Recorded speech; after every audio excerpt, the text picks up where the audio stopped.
Divine സ്പാരോയിലേക്ക് ഏവർക്കും സ്വാഗതം. ദൈവം നിങ്ങളെ സമൃദ്ധമായി അനുഗ്രഹിക്കട്ടെ. അദൃശ്യമായ ലോകത്തെ നാം എളുപ്പത്തിൽ തള്ളിക്കളയുന്നു. ഭൂതങ്ങളും ആത്മീയ യുദ്ധങ്ങളും പലപ്പോഴും നാടോടി കഥകളിലേക്കോ ഹൊറർ സിനിമകളിലേക്കോ തരം താഴ്ത്തപ്പെടുന്നു. എന്നിരുന്നാലും നിരന്തരമായ നിരാശയോട് പോരാടിയവർ, ഭയത്തിൻ്റെ മഞ്ഞുതുള്ളികൾ അനുഭവിച്ചവർ, അല്ലെങ്കിൽ അവരുടെ സന്തോഷം മോഷ്ടിക്കാൻ ശ്രമിക്കുന്ന ഒരു ശക്തിക്കെതിരെ പോരാടിയവർക്ക് ആ പോരാട്ടം നിഷേധിക്കാനാവാത്തതാണ്. ഇത് മനസ്സിൻ്റെ ബലഹീനത മാത്രമല്ല, നമുക്ക് ചുറ്റും നടക്കുന്ന ഒരു സംഘട്ടനത്തിൻ്റെ സൂചനയാണത്. അദൃശ്യമായ യുദ്ധങ്ങളിൽ നിന്ന് നിങ്ങൾ ക്ഷീണിതനാണെങ്കിൽ, ഇരുട്ട് ശ്വാസം മുട്ടുന്നതായി തോന്നുന്നുവെങ്കിൽ പ്രതീക്ഷയുണ്ട്. ബൈബിളിൻ്റെ താളുകൾക്കുള്ളിൽ അഴിച്ചുവിടാൻ കാത്തിരിക്കുന്ന ഒരു ശക്തിയുണ്ട്. പലപ്പോഴും കേവലം വാചകമായി തള്ളിക്കളയുന്ന ഈ വാക്യങ്ങൾ ഇരുട്ടിനെ വിറപ്പിക്കുന്ന ഒരധികാരം കൊണ്ട് സന്നിവേശിപ്പിച്ചിരിക്കുന്നു. നമുക്ക് സങ്കല്പിക്കാൻ കഴിയുന്നതിലും മൂർച്ചയുള്ള ആയുധങ്ങൾ ഇവിടെയുണ്ട്.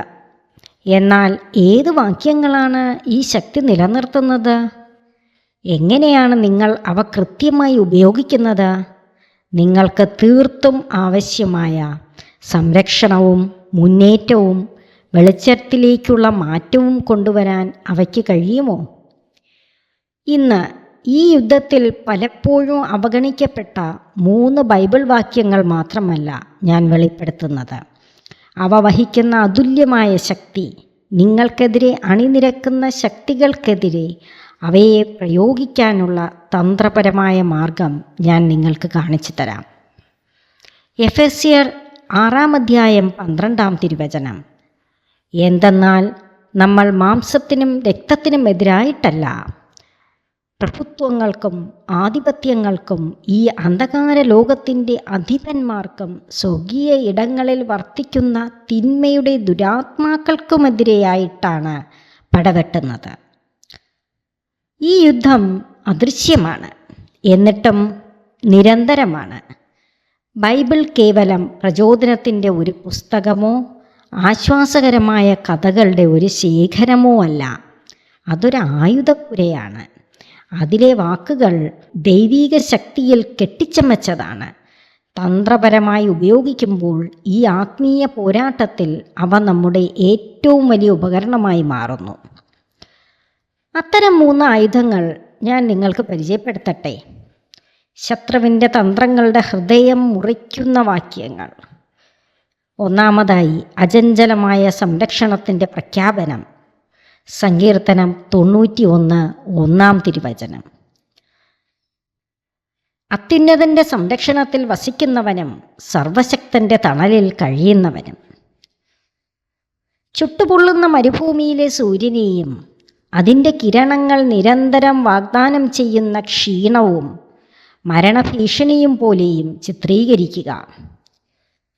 ഇപ്പോൾ അഗാധവും തണുത്തതുമായ നിഴൽ വീഴ്ത്തുന്ന ഒരു കൂറ്റൻ പാറക്കൂട്ടത്തിൻ്റെ പെട്ടെന്നുള്ള രൂപം സങ്കല്പിക്കുക. വിശ്രമത്തിൻ്റെ ഒരു സങ്കേതം. ഇതാണ് സങ്കീർത്തനം 91 ഉണർത്തുന്നത്. എന്നാൽ ഈ അഭയകേന്ദ്രം എവിടെയാണ്? എന്താണ് ഈ സംരക്ഷണ നിഴൽ? ഇതിൻ്റെ താക്കോൽ വസിക്കുന്നു എന്ന വാക്കിലാണ്. ഇതൊരു യാദൃശ്ചിക സന്ദർശനത്തെക്കുറിച്ചോ ദൈവത്തിൻ്റെ ദിശയിലേക്കുള്ള അർത്ഥഹൃദയത്തോടെയുള്ള നോട്ടത്തെക്കുറിച്ചോ അല്ല. വസിക്കുക എന്നതിനർത്ഥം വസിക്കുക, നിങ്ങൾ വീടുണ്ടാക്കുക, അവൻ്റെ സന്നിധിയിൽ സ്ഥിരമായി താമസിക്കുക. ഇത് കേവലം ദൈവത്തിൻ്റെ അസ്തിത്വത്തെ അംഗീകരിക്കുകയല്ല, അത് നിങ്ങളുടെ ജീവിതത്തിൻ്റെ അചഞ്ചലമായ കേന്ദ്രമായി അവനെ തിരഞ്ഞെടുക്കുന്നു എന്നതിൻ്റെ നിർവചനമാണ്. അപ്പോൾ സർവശക്തൻ്റെ നിഴലിൽ വിശ്രമിക്കുക എന്നതിൻ്റെ അർത്ഥം എന്താണ്? നിങ്ങൾക്കനുകൂലമായി പ്രവർത്തിക്കുന്ന 3 ശക്തമായ ശക്തികളായി അതിനെ കരുതുക: സംരക്ഷണം, ശക്തി, പ്രത്യാശ. നിഴൽ ആത്മീയ ആക്രമണങ്ങളുടെ നിരന്തരമായ ഉഷ്ണത്തിനെതിരായ ഒരു തടസ്സത്തെക്കുറിച്ച് സംസാരിക്കുന്നു. കടിച്ചു കീറുന്ന ഉത്കണ്ഠകൾ, പെട്ടെന്നുള്ള പ്രലോഭനങ്ങൾ, അപലപനത്തിൻ്റെ അസ്ത്രങ്ങൾ ഇവയാണ്. നിങ്ങൾ ദൈവത്തിൻ്റെ സാന്നിധ്യത്തിൽ അഭയകേന്ദ്രത്തിൽ വസിക്കുമ്പോൾ അവർക്ക് അവരുടെ കരുത്ത് നഷ്ടപ്പെടും. ഇത് പ്രശ്നരഹിതമായ അസ്തിത്വത്തെ അർത്ഥമാക്കുന്നില്ല, പക്ഷേ ഇതൊരു ദിവ്യ സംരക്ഷണം വാഗ്ദാനം ചെയ്യുന്നു. നിങ്ങളുടെ ആത്മാവിനെ തകർക്കാൻ ഉദ്ദേശിച്ചുള്ള പ്രഹരങ്ങളെ വ്യതിചലിപ്പിക്കാനുള്ള ഒരു മാർഗമാണിത്. ഇവിടെ വിശ്രമം എന്നത് നിഷ്ക്രിയത്വമല്ല. യഥാർത്ഥ വിശ്രമം വീണ്ടും നിറയ്ക്കുകയും പുനഃസ്ഥാപിക്കുകയും ചെയ്യുന്നു. നിങ്ങൾ ദൈവത്തിൻ്റെ സാന്നിധ്യത്തിൽ വസിക്കുമ്പോൾ ഒരു അദൃശ്യ കിണർ നിങ്ങളുടെ ആത്മാവിനെ പോഷിപ്പിക്കുന്നത് പോലെയാണ്. ഇവിടെ നിങ്ങൾക്ക് ലഭിക്കുന്ന ശക്തി അവൻ്റെ ആത്മാവിനാൽ ശാക്തീകരിക്കപ്പെട്ട് ഉറച്ചു നിൽക്കുവാൻ നിങ്ങളെ അനുവദിക്കുന്ന ഒരു ആന്തരിക പ്രതിരോധത്തെക്കുറിച്ചാണ്. പ്രത്യാശ ഒരുപക്ഷെ ശത്രുവിൻ്റെ ഏറ്റവും വഞ്ചനാപരമായ ആയുധം നിരാശയാണ്. ഒന്നും മാറുന്നില്ല, ഇരുട്ട് ശാശ്വതമാണെന്നും എന്നാൽ നിഴലുകൾ തന്നെ വെളിച്ചത്തിൻ്റെ ഓർമ്മപ്പെടുത്തലാണ്. നിങ്ങൾ സർവശക്തൻ്റെ തണലിൽ വസിക്കുമ്പോൾ അതിൻ്റെ അസ്തിത്വത്തിൻ്റെ വസ്തുത പ്രകാശത്തിൻ്റെ ഉറവിടത്തെ വീണ്ടും ഉറപ്പിക്കുന്നു. ദൈവത്തിൻ്റെ ശക്തിയുടെയും നിങ്ങൾക്കുള്ള വാഗ്ദാനങ്ങളുടെയും നിരന്തരമായ നിഷേധിക്കാനാവാത്ത ഓർമ്മപ്പെടുത്തലാണിത്. ഇതൊരു അപൂർണമായ ആശയമല്ല. ഒരു കൊടുങ്കാറ്റിനിടയിൽ ഒരു ലളിതമായ വാക്യമോ ചിത്രമോ അഗാധമായ സമാധാനം കൊണ്ടുവന്ന ആ നിമിഷങ്ങളെക്കുറിച്ച് നിങ്ങൾ ചിന്തിക്കുക. ഈ വാക്യം മനഃപ്പാഠമാക്കുക. അത് നിങ്ങളുടെ മനസ്സിൽ രേഖപ്പെടുത്തുക. സംശയത്തിൻ്റെയോ ഭയത്തിൻ്റെയോ ആദ്യ തരംഗങ്ങൾ ഉയർന്നു വരുമ്പോൾ ശത്രുവിൻ്റെ എതിർപ്പിനെതിരായ ഒരു പ്രത്യാക്രമണമായി ഇത് ഉപയോഗിക്കുക. ആ നിഴലിനെ ചിത്രീകരിക്കുക. അതിൻ്റെ തണുപ്പ് നിങ്ങളുടെ മേൽ പടരുന്നതായി അനുഭവിക്കുക. ദൈവത്തിൻ്റെ സാന്നിധ്യത്തിൽ വസിക്കുക എന്നതിൻ്റെ യഥാർത്ഥ അർത്ഥമെന്താണെന്ന് ചിന്തിക്കുക. ഇത് നിങ്ങളുടെ ബോധത്തിലേക്ക് ആഴത്തിൽ നട്ടുപിടിപ്പിക്കുക. പ്രാർത്ഥന. ഈ വാക്യം കേവലം ഒരു അപേക്ഷയായിട്ടല്ല, മറിച്ചൊരു പ്രഖ്യാപനമായി ഉപയോഗിക്കുക. ഉറക്കെ പറയുക, ഞാൻ അത്യുന്നതൻ്റെ സങ്കേതത്തിൽ വസിക്കുന്നു, സർവശക്തൻ്റെ തണലിൽ ഞാൻ വിശ്രമിക്കുന്നു. അത് നിങ്ങളുടെ പ്രാർത്ഥനയെ നിരാശയിൽ നിന്ന് ആത്മവിശ്വാസമുള്ള അധികാരത്തിലേക്ക് മാറ്റട്ടെ. ഇതാ അതിൻ്റെ താക്കോൽ. ഇത്തരത്തിലുള്ള പ്രയോഗങ്ങൾ ഉടനടി അത്ഭുതകരമായ പരിഹാരങ്ങൾ ഉണ്ടാക്കുന്നില്ല. യഥാർത്ഥ പരിവർത്തനം കാലക്രമേണ വികസിക്കുന്നു. ഈ വാക്യത്തിൻ്റെ സത്യത്താൽ നിങ്ങളുടെ മനസ്സിനെയും ഹൃദയത്തെയും പൂരിതമാക്കുന്ന, നിങ്ങളുടെ ആന്തരിക വിവരണത്തെ തിരുത്തിയെഴുതാൻ അനുവദിക്കുന്ന ഒരു സ്ഥിരമായ പ്രക്രിയയാണിത്. ഉപരോധിക്കപ്പെട്ട ഒരു കോട്ടയെക്കുറിച്ച് ചിന്തിക്കുക.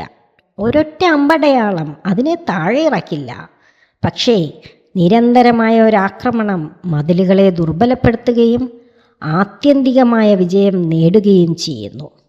ഈ ആത്മീയ പോരാട്ടത്തിലും ഇതുതന്നെയാണ് സ്ഥിതി. സങ്കീർത്തനം 91 സത്യം നിങ്ങൾ ഉപയോഗിക്കുമ്പോഴെല്ലാം നിങ്ങളുടെ ആന്തരിക പ്രതിരോധത്തെ ശക്തിപ്പെടുത്തിക്കൊണ്ട് നിങ്ങൾ നിങ്ങളുടെ അഭയകേന്ദ്രത്തെ ശക്തിപ്പെടുത്തുകയാണ്. ഒരൊറ്റ വാക്യത്തിൻ്റെ ശക്തി മാത്രമേ ഇപ്പോൾ പറഞ്ഞിട്ടുള്ളൂ. നിങ്ങൾ അഭിമുഖീകരിക്കുന്ന നിർദ്ദിഷ്ട പോരാട്ടങ്ങൾക്കെതിരെ തന്ത്രപരമായി അത്തരം ഒന്നിലധികം ആയുധങ്ങൾ പ്രയോഗിക്കുന്നതിൻ്റെ സംയുക്ത ഫലം സങ്കല്പിക്കുക. നമ്മുടെ അടുത്ത ആയുധം വളരെ ശക്തവും സമ്പൂർണവുമായ ഒരു പ്രഖ്യാപനമാണ്.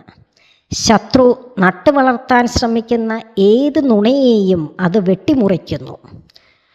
റോമാക്കാർക്കെഴുതിയ ലേഖനം 8-ാം അധ്യായം 38-39 തിരുവചനം. എന്തെന്നാൽ മരണത്തിനോ ജീവനോ ദൂതന്മാർക്കോ അധികാരങ്ങൾക്കോ ഇക്കാലത്തുള്ളവയ്ക്കോ വരാനിരിക്കുന്നവയ്ക്കോ ശക്തികൾക്കോ ഉയരത്തിനോ ആഴത്തിനോ മറ്റേതെങ്കിലും സൃഷ്ടിക്കോ നമ്മുടെ കർത്താവായ യേശുക്രിസ്തുവിലൂടെയുള്ള ദൈവസ്നേഹത്തിൽ നിന്ന് നമ്മെ വേർപെടുത്താൻ കഴിയുകയില്ലെന്ന് എനിക്കുറപ്പുണ്ട്. ഇത് നിഷ്കളങ്കമായ ശുഭാപ്തി വിശ്വാസമല്ല. ഈ വാക്കുകൾ എഴുതിയ അപ്പോസ്തലനായ പൗലോസ് നമ്മിൽ കുറച്ചു പേരെങ്കിലും അനുഭവിക്കാത്ത കഷ്ടപ്പാടുകൾ മനസ്സിലാക്കിയിട്ടുണ്ട്. അടികൾ, തടവ്, നിരന്തരമായ വധശിക്ഷയുടെ ഭീഷണി, അതുപോലും അദ്ദേഹത്തിൻ്റെ ജീവിതത്തെ അടയാളപ്പെടുത്തി. എന്നിട്ടും കഷ്ടപ്പാടുകൾക്കിടയിലും അവൻ ഈ ഞെട്ടിക്കുന്ന സ്ഥിരീകരണം നൽകുന്നു. പ്രശ്നങ്ങൾ ഉണ്ടാകില്ലെന്ന് അദ്ദേഹം പറയുന്നില്ലെന്ന് ശ്രദ്ധിക്കുക. അവൻ പ്രഖ്യാപിക്കുന്നത് ഇതാണ്: ഇവയ്ക്കൊന്നും നമ്മളും ക്രിസ്തുവും തമ്മിലുള്ള ദൈവസ്നേഹവും അഭേദ്യമായ ബന്ധവും വിച്ഛേദിക്കാനാവില്ല. ഇത് വാഗ്ദാനം ചെയ്യുന്ന സംരക്ഷണത്തിൻ്റെ രൂപങ്ങൾ നമുക്ക് നോക്കാം. നുണകൾക്കെതിരായ സംരക്ഷണം, ഒറ്റപ്പെടലിനെതിരെ, ഇരുട്ടിൽ പ്രത്യാശ, പരാജയപ്പെട്ട ബന്ധം, നീണ്ടു നിൽക്കുന്ന അസുഖം, നഷ്ടപ്പെട്ട അവസരം, നിങ്ങൾ സ്നേഹിക്കപ്പെടാത്തവരാണെന്നോ ഉപേക്ഷിക്കപ്പെട്ടവരാണെന്നോ അല്ലെങ്കിൽ ദൈവത്തിൻ്റെ പരിധികൾക്കപ്പുറമുള്ളവരാണെന്നോ ഉള്ള തെളിവായി അവ അവതരിപ്പിക്കപ്പെടുന്നു. അത്തരം വഞ്ചനയ്ക്കെതിരായ ഒരു കവചമാണ് ഈ വാക്യം. നിങ്ങളുടെ അവസ്ഥ എന്തുതന്നെ ആയാലും നിങ്ങളോടുള്ള ദൈവത്തിൻ്റെ നിർദ്ദയമായ സ്നേഹത്തെ മാറ്റാൻ ഒന്നിനും കഴിയില്ലെന്ന് അത് ധൈര്യത്തോടെ പ്രഖ്യാപിക്കുന്നു. അടുത്ത വാക്യം യേശയ്യ 41:10. ഭയപ്പെടേണ്ട, ഞാൻ നിന്നോട് കൂടെയുണ്ട്.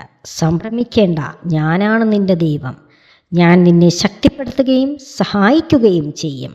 എൻ്റെ വിജയകരമായ വലത്ത് കൈകൊണ്ട് ഞാൻ നിന്നെ താങ്ങി നിർത്തും. വ്യക്തിപരമായി നമ്മെ സ്പർശിക്കുന്ന വാക്കുകൾ കൊണ്ട് നമുക്ക് ദൈവം ആശ്വാസം നൽകുന്നു. ഭയത്തെയും അവിശ്വാസത്തെയും തരണം ചെയ്യാൻ ദൈവം നമ്മോടൊപ്പം ഉണ്ടെന്ന ഉറപ്പാണ് ഇവിടെയുള്ളത്.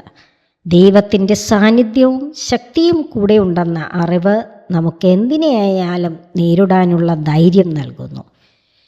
ദൈവം നമ്മെ പരിചരിച്ച് നോക്കുന്നവനും എല്ലാ ചുമതലയും ഏറ്റെടുക്കുന്നതിന് തയ്യാറായവനുമാണ്. നമ്മുടെ ജീവിതത്തിലെ ദുർബലതകളിലും പരിഹാസങ്ങളിലും ഈ വാക്ക് നമ്മെ തുണയ്ക്കുന്നു. ഈ വാഗ്ദാനം മാത്രമല്ല, ദൈവത്തിൻ്റെ വലത് കൈകൊണ്ടുള്ള ഒരു ശക്തമായ സംരക്ഷണവും പിന്തുണയുമാണ്.